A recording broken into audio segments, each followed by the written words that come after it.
Jesus é Deus. E o pai dele é quem? O pai dele é o próprio Deus.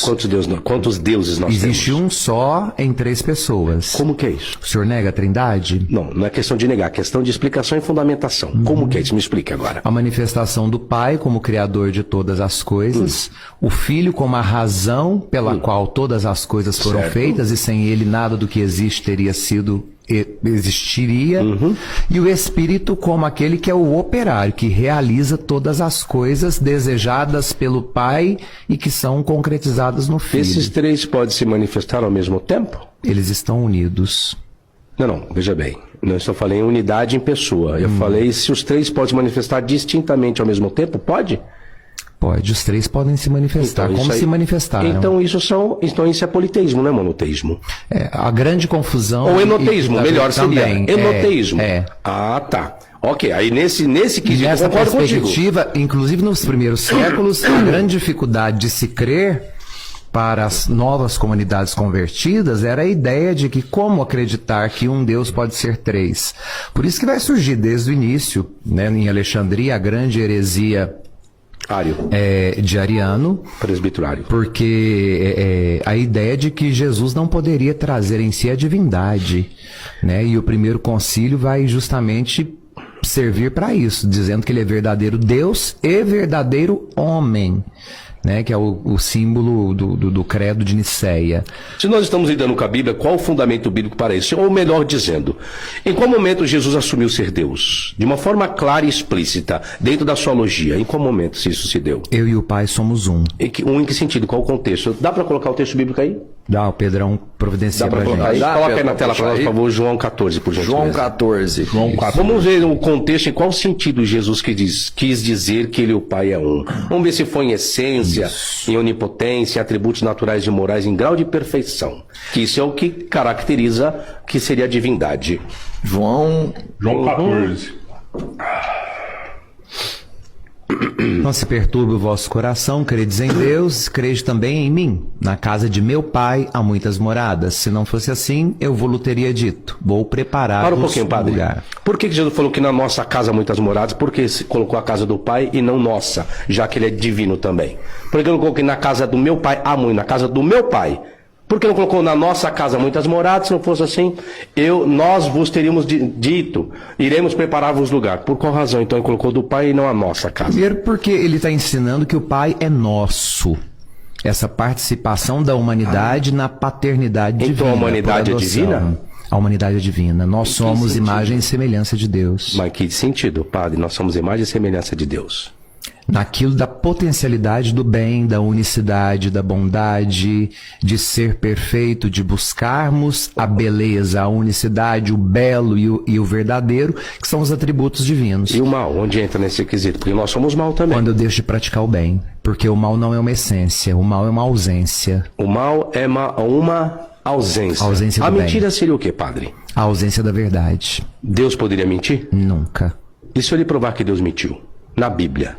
Na Bíblia, nós podemos entender que os autores sagrados podem ter se equivocado. Deus jamais. Aí o senhor está na filosofia, aí o senhor está articulando sem um fundamento. Eu vou usar a Não, Bíblia com como o fundamento. com o fundamento dos autores sagrados. Você está né? dizendo que Deus não pode mentir. Se Não. Deus pode ser convencido pelo homem, Deus pode ser convencido pelo homem? Que Deus que é esse que pode ser convencido pelo homem? A partir do momento em que o homem se revela diante de Deus gratuitamente, despido das suas vestes de matéria e permitir que a graça de Deus o alcance, Deus pode muito bem ser convencido pelo homem. Então esse Deus está bem natural. Mas vamos voltar para o texto de João 14, vamos lá? Vamos ver aonde que Jesus e o Pai são um em essência. Isso. Tomé disse, Senhor, nós não sabemos, versículo 5, nós não sabemos para onde vais, né? E como podemos saber o caminho? Disse-lhe Jesus, eu sou o caminho, a verdade e a vida. Ninguém vem ao Pai senão por mim. Vamos parar aí. O versículo 6, padre, existe uma questão interessante ali, que se agora Jesus, parece que ele tira o Pai, né?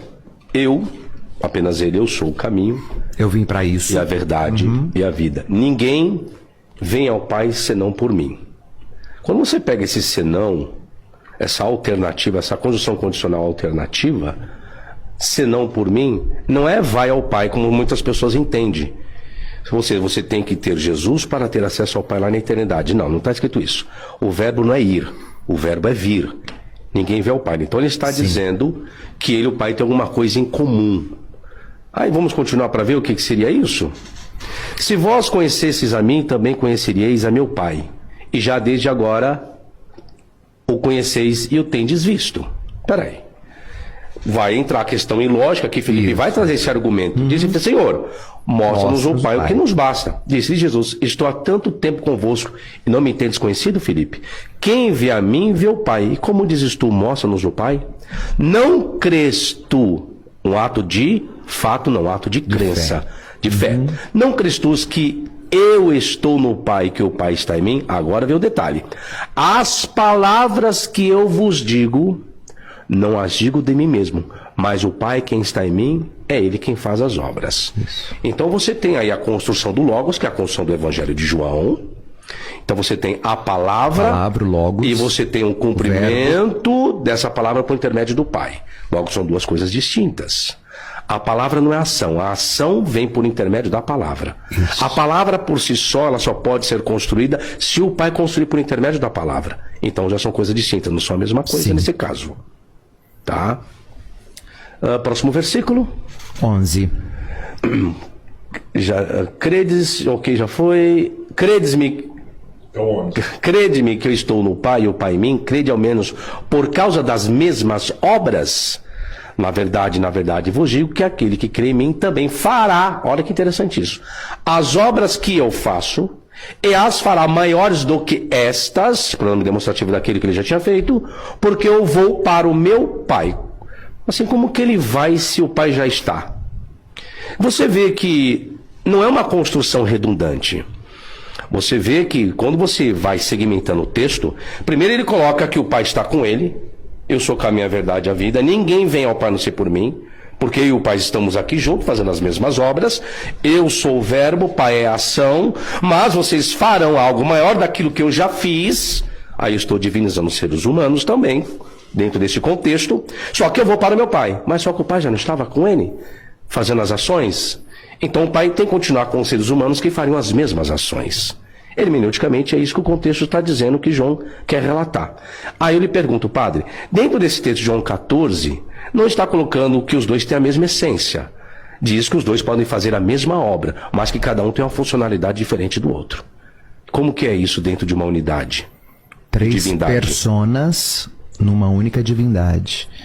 Veja, a personalidade, a pessoa, entrega a cada um a independência. Mas a divindade é uma só.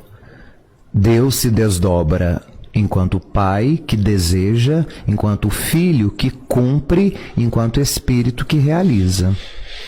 Quando o próprio Cristo vai continuar ali dizendo, se me amais, guardais os meus mandamentos, e eu rogarei ao Pai, e Ele vos dará outro Consolador, né, ou advogado do grego, né, que é paráclitos, para que fique convosco para sempre. Então veja, é o desdobramento do Pai e do Filho no Espírito que permanece no coração daqueles que recebem por meio do Espírito Santo o batismo.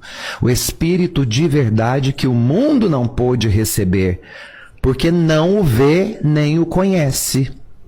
Então, aqueles que não viram o Espírito e que não tiveram a experiência do Espírito, podem negar a sua existência, não o viram e não o conhecem. Mas vós o conheceis. Por quê? Porque o Espírito, assim como o Pai está no Filho, e o Filho está no Pai e no Espírito, e o Pai está no Espírito e no Filho. Já ficou preso em um metrô barulhento desejando que sua música não travasse? Conheça o fone de ouvido Bluetooth P9. Meu salvador no metrô. Imagine isso. Música clara, sem interrupções, sem atrasos.